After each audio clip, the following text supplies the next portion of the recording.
Hello everyone, and welcome to our channel. Today we're digging into the captivating story of Annette Craver, who mysteriously vanished at the age of 18, and her mother Mary Rose, who never gave up on finding her daughter, even after enduring decades of dead ends, bureaucracy, and law enforcement officials who were content to sweep her daughter's case under the rug. She even went so far as to break into a serial killer's house in her search for justice. Mary Rose's quest to find her daughter is a testament to a mother's love and determination in the face of darkness. It's a gripping narrative filled with twists, turns, mystery, and heartache that you don't want to miss. Annette Craver was a 15-year-old girl from Houston with a passion for music, art, poetry, and adventure. She had a sweet smile and engaging personality that unfortunately caught the attention of the wrong man, Felix Vale, who would turn out to be a master manipulator, cult leader, and serial killer. In 1981, Mary Rose and Annette were having a yard sale to sell off the last few belongings of Annette's late father, who had tragically died in a car accident 2 years earlier. Annette was still grappling with the loss of her father and spent much of her time in solitude, writing poetry, creating art, and learning to play the guitar. This isolation deeply concerned Mary Rose. She urged her daughter to seek professional help, but Annette insisted she was okay.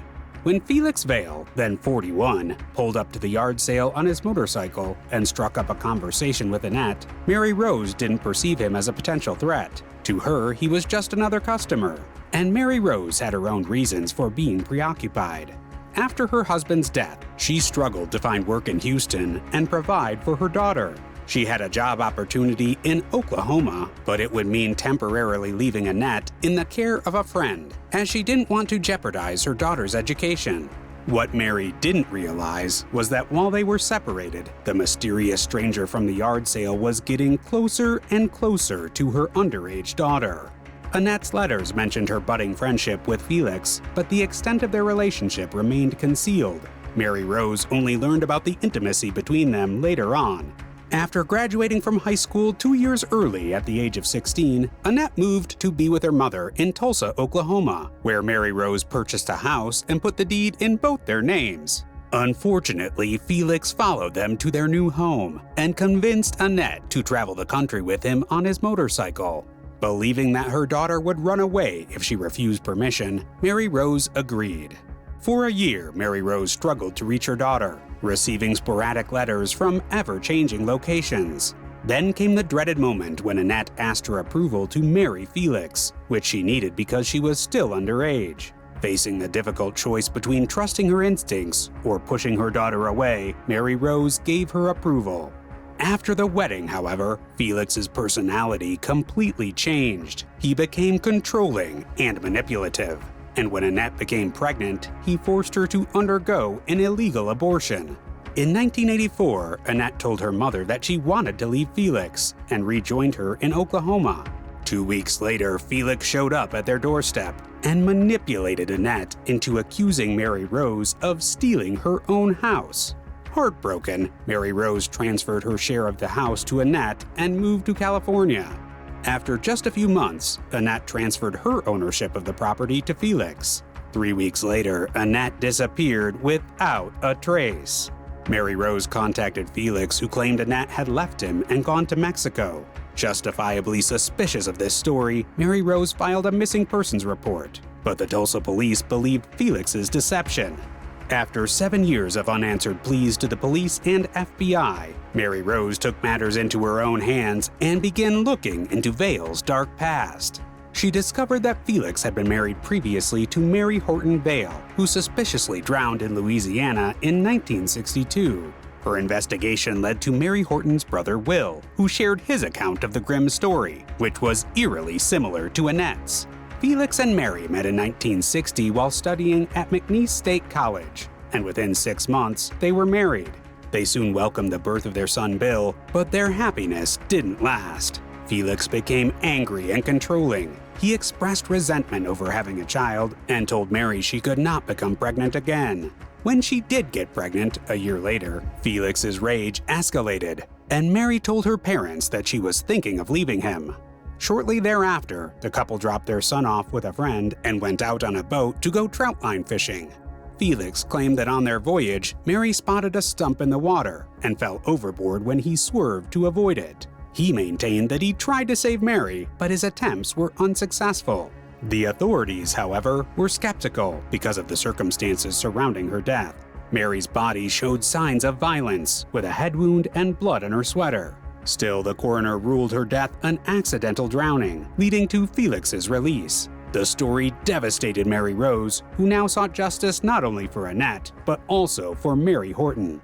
She knew she needed concrete evidence, so she pushed on with her investigation, uncovering information about Sharon Hensley, Felix's next girlfriend, who had also mysteriously vanished. Her search led to Brian Hensley, Sharon's brother, who shared that Felix had lured Sharon into his life during his time as a wandering preacher and cult leader. Sharon was initially captivated by Felix's charm, but their relationship took a dark turn, and his drug use and controlling behavior pushed her to the edge.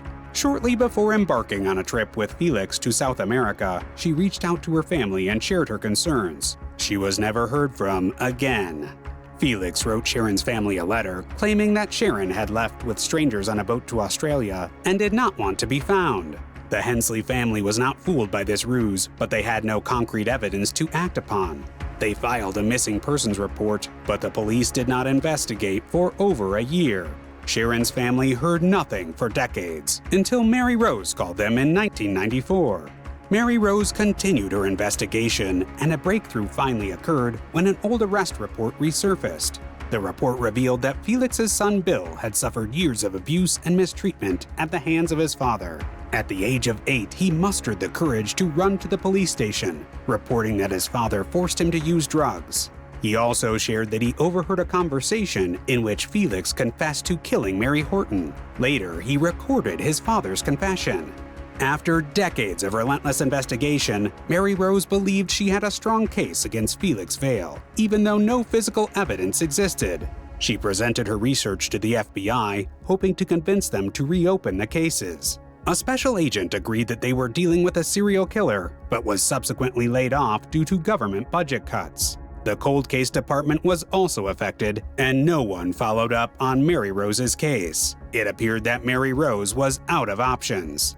Then, in June 2011, almost 30 years after Annette's disappearance, Mary Rose heard about an investigative reporter, Jerry Mitchell, who had successfully solved the Mississippi burning murders that had remained cold for nearly 50 years. She reached out to him and shared her information.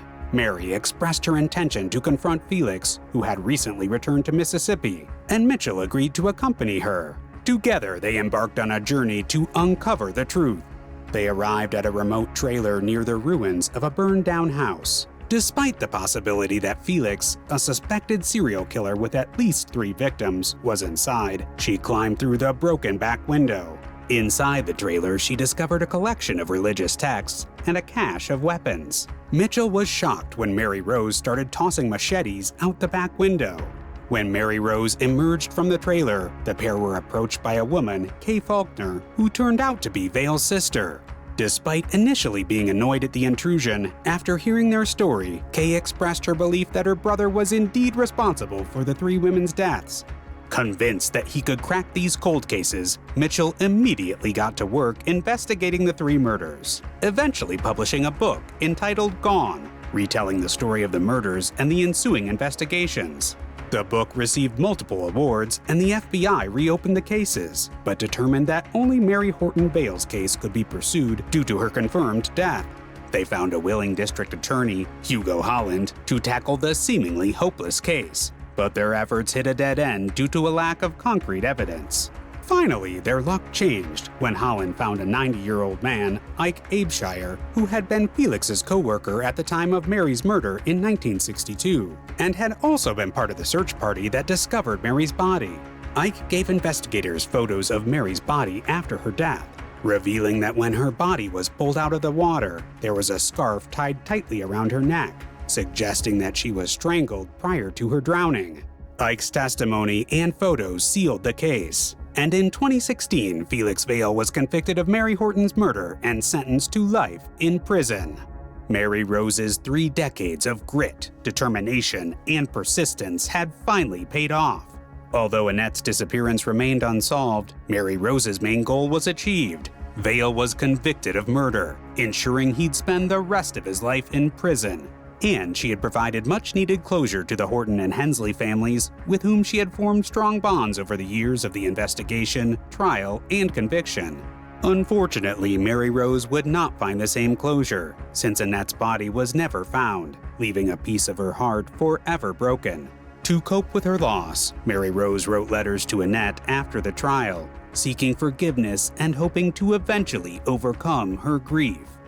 What are your thoughts on this complex case? Share your opinions in the comments below, and be sure to show your support by liking, subscribing, and ringing the notification bell to stay informed of our intriguing true crime content.